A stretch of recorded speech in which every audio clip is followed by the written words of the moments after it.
8 mahasiswa menjadi korban pelecehan seksual yang dilakukan dosennya sendiri berinisial KC. KC adalah dosen bergelar doktor yang mengajar di Fakultas Ilmu Budaya Universitas Andalas Padang, Sumatera Barat. Akibat kasus dugaan pelecehan seksual tersebut, KC resmi dinonaktifkan dari kegiatan belajar mengajar oleh pihak kampus sejak Oktober 2022. Kasus pelecehan tersebut pertama kali viral usai akun Instagram @infounan mengunggah banyak bukti terkait pelecehan oleh KC terhadap mahasiswinya. Atas kasus tersebut, Dekan FIP Unan, Herwadi pun mengungkap sosok KC yang diketahui kini berusia 50 tahun lebih. Ia mengajar di Prodi Sastra Minangkabau dan Kajian Budaya. KC diungkap telah 2 kali menikah. Jadi terduga pelaku pelecehan seksual, KC diminta meninggalkan rumah dinasnya di lingkungan Unan. Kendati sudah dinonaktifkan, terduga pelaku masih berstatus sebagai PNS. Terkait kronologi pelecehan, diakui para korban mereka mendapat pelecehan saat mereka datang ke rumah dosen KC. Saat teman-teman korban telah pulang, KC berada di ruang tengah berdua dengan korban. Korban ingin meminta izin kepada KC untuk tidak mengikuti sebuah perkuliahan wajib karena harus pergi keluar kota dan sudah memesan tiket.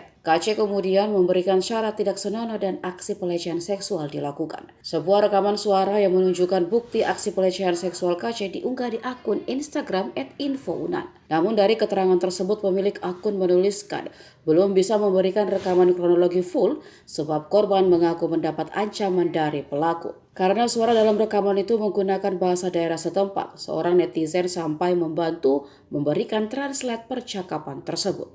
Ya, minta bisa Pak. Ambung tak sedih. Tak usah Pak. Pada.